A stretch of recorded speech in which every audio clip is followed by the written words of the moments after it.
अब इसमें चंद बातें हैं हुफ़ाज़ से मुतल्लिक जो आपकी खिदमत में पेश कर दी जाएं। अक्सर लोग पूछते हैं कि जी हिफ्ज़ की बेहतरीन उम्र क्या है।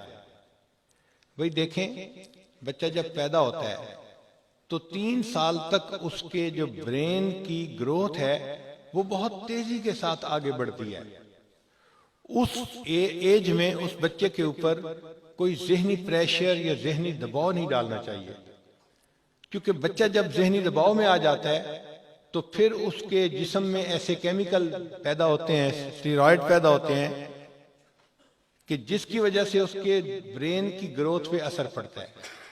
इसीलिए 3 साल से कम उम्र बच्चे को घर में माँ पढ़ाए, घर में कोई बंदा पढ़ाए, लेकिन स्कूल में ना भेजें, क्योंकि स्कूल में कंपटीशन होता है बच्चों में, और बच्चा जब फर्स्ट नहीं आ सकता तो उसके अंदर फिर एक डिप्रेशन की कंडीशन होती है कि मैं ये क्यों नहीं अचीव कर सका।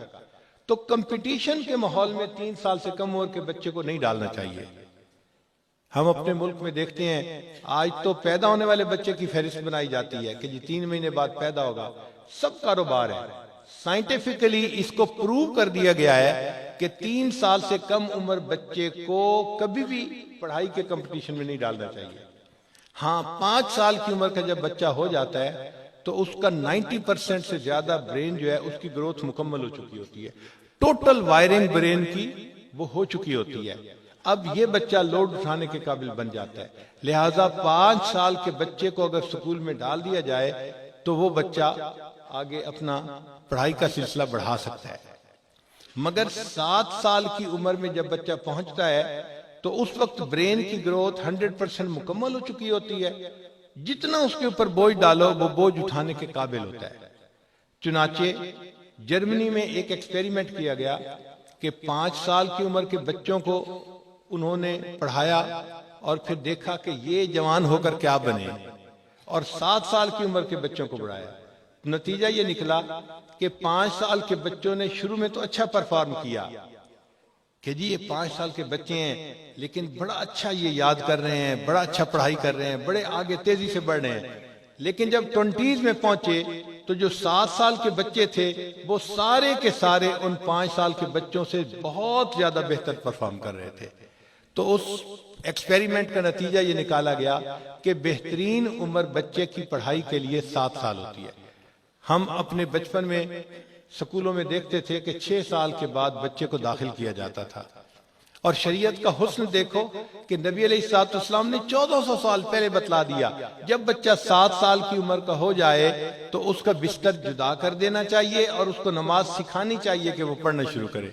तो शरीयत ने भी 7 साल की उम्र के बच्चे को कहा कि इसको नमाज सिखाओ, और अब इसके ऊपर नमाज ना पढ़ने पे सख्ती कर सकते हो, उससे पहले नहीं। तो बेहतरीन उम्र 5 साल की उम्र है, उससे पहले नहीं शुरू करना चाहिए।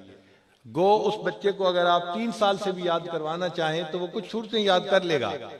हाँ, घर में माँ याद करवाए, वालिद याद करवाए, बगैर क्लास के माहौल के उसको अगर आप याद करवाएं तो वो ठीक है, वो इनफॉर्मल एजुकेशन है।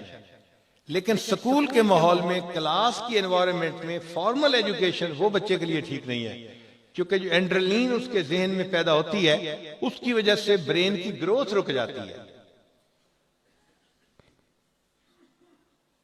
5 साल की उम्र में बच्चे को बेशक आप हिफ्ज़ में डाल सकते हैं।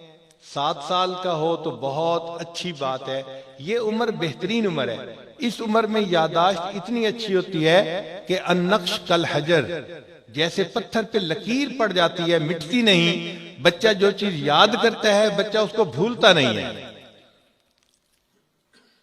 मगर इसका एक तरीकाकार है, वो भी जरा समझ लीजिए कि जब बच्चे को याद करवाने का आप इरादा करें तो बच्चे के सामने हुफाज के अच्छे अच्छे वाकयात बयान करने शुरू करें।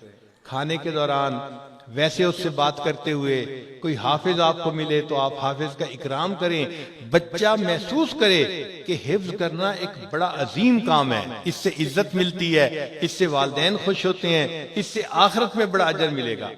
अक्सर माँ बाप बच्चे की ये जहन साजी नहीं करते, बस नियत कर ली हाफिज बनाना है और उसके बाद बच्चे को कुछ समझाते बताते नहीं। तो बच्चा इरादा तो कर लेता है लेकिन उसके अंदर मोटिवेशन लेवल वो नहीं होता जो होना चाहिए।